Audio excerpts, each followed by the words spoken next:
यूं तो इस्लाम में जिहाद का मतलब होता है वो युद्ध जो अच्छाई के लिए लड़ी जाए, लेकिन पूरी दुनिया भर में कट्टरपंथियों की वजह से इस शब्द की परिभाषा को ही बदलने की कोशिश की जा रही है।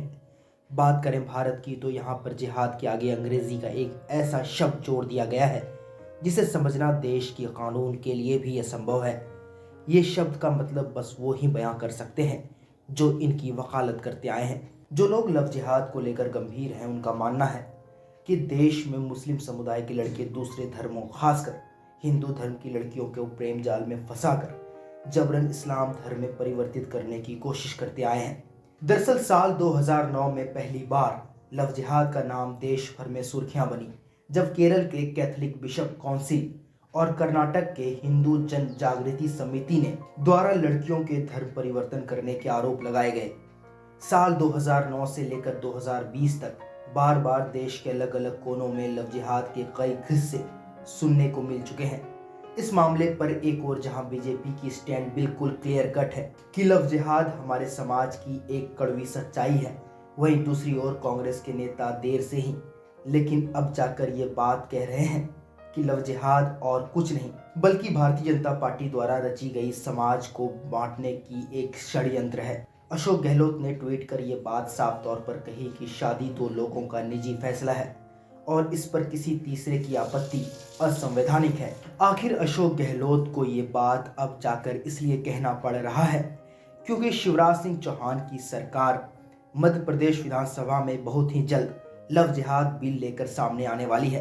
कानून के मुताबिक जिस भी व्यक्ति को लव जिहाद कानून के तहत दोषी ठहराया जाता है उसे कम से कम 5 साल की कैद हो सकती है। मध्य प्रदेश के गृह मंत्री नरोत्तम मिश्रा ने कहा कि अगर कहीं जबरन शादी और धर्म परिवर्तन के मामले सामने आते हैं तो उन पर भी ये कानून लागू होने वाला है। दरअसल भारतीय संविधान के अनुच्छेद 25 के मुताबिक देश के नागरिक को ये अधिकार है कि लोग जो भी धर्म चाहे उसे अपने जीवन का हिस्सा बना सकते हैं और कोई भी व्यक्ति या संस्थान किसी भी नागरिक को ऐसा करने से नहीं रोक सकते। वहीं अनुच्छेद 21 देश में सभी नागरिकों को किसी से भी मन मुताबिक शादी करने की आज़ादी देता है। गौरतलब है कि लव जिहाद शब्द को लेकर बीजेपी के खेमे में ही दरार दिखाई देनी शुरू हो गई है।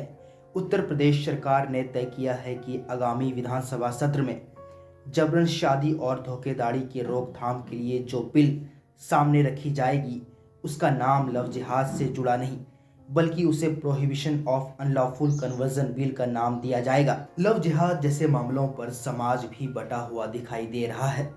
एक और जहां फरीदाबाद में हुए 21 वर्षीय लड़की की हत्या के बाद कुछ लोगों का मानना है कि समाज में लव जिहाद जैसे मामलों पर ठोस कानून बनाने की जरूरत है, वहीं दूसरी ओर सवाल ये है कि कहीं भारतीय जनता पार्टी शासित राज्यों में लव जिहाद कानून के नाम पर अल्पसंख्यक को निशाना तो नहीं बनाया जाने वाला है। सबसे ज़रूरी यह है कि भारतीय जनता पार्टी देश के अल्पसंख्यकों को ये भरोसा दिलाए कि जबरन शादी और धोखेधड़ी को रोकने के लिए लाए गए कानून की वजह से किसी भी निर्दोष व्यक्ति को सज़ा नहीं दी जाएगी। पीयूष कुमार की रिपोर्ट, हेडलाइंस 21 के लिए।